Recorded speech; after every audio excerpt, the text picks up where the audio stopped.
कभी कभी, आते हैं इसी देश में भगवान कभी कभी। कोई नहीं बुरा है भले मन के वास्ते, कोई नहीं बुरा है भले मन के वास्ते, कोई नहीं बुरा। देखिए, अगर हमारा मन सुंदर हो ना तो संसार में हमको कोई बुरा दिखाई नहीं पड़ेगा। सत्य तो यह है कि संसार में कोई बुरा है ही नहीं है, बुराई तो हमारे अंदर की ओर बसी है। आप विचार करिए, जिनको हम अपना शत्रु मानते हैं, जिनको अपना कट्टर दुश्मन मानते हैं, जो हमारा कट्टर दुश्मन है, उसको देखने के बाद क्या लगता है? ये मन करता है ना कि उसको मार डालता।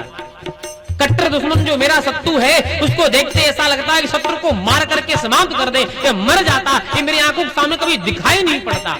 लेकिन जो आपको देखते ही लगता है कि मर जाए, ना रहे, संसार से समाप्त हो जाए, इसका सब कुछ नष्ट भ्रष्ट हो जाए, उसी शत्रु के घर चले जाइए आप, उसकी पत्नी से, उसके पति, उसके माता से, उसके पिता से, उसके पुत्र से पूछिए कि बताओ आपके पिताजी आपको कैसे लगते हैं?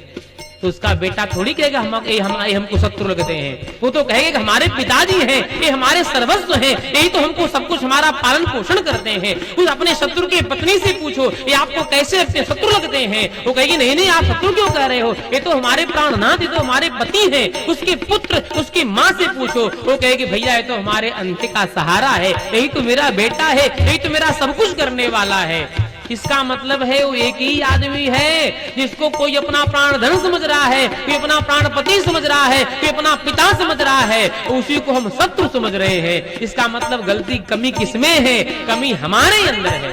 अगर हमारा मन शुद्ध हो जाए, हमारा मन पवित्र हो जाए, तो संसार में कोई किसी के अंदर कमी दिखाई ही नहीं पड़ेगी। कोई बुरा नहीं है भले मन के वास्ते, कोई बुरा नहीं है भले मन के वास्ते, कोई बुरा नहीं है भले मन के वास्ते, इस मन से ही मिल जाते हैं, इस मन से ही मिल जाते हैं, प्रियतम कभी कभी, इस मन से मिल जाते हैं, प्रियतम कभी कभी। मिलता है बड़े भाग से नर्तन कभी कभी, मिलता है बड़े भाग से नर्तन कभी कभी, मिलता है बड़े भाग से नर्तन कभी कभी, मिलता है बड़े भाग से नर्तन कभी कभी, नर्तन कभी कभी, नर्तन कभी कभी।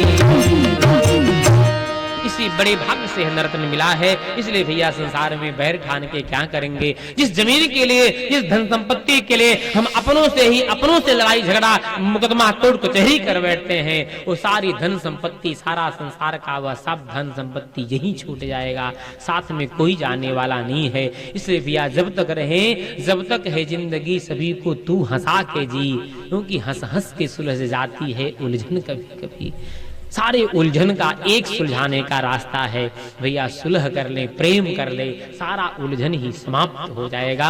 सारे संसार से प्रेम करते अपना जीवन बीत जाए, यही सबसे अच्छा है। यह उपदेश दिया है ऋषभदेव भगवान के पुत्र भरत का चरित्र। ये वही भरत जी हैं जो बाद में मृग शरीर में आए, और क्योंकि इनका मन मृग में आसक्त हो गया था तो मरने के बाद मृग बने। दूसरी बात, ब्राह्मण बन करके आए और राजा रघुगुण को भवाटवी का उपदेश दिया है। भूगोल खगोल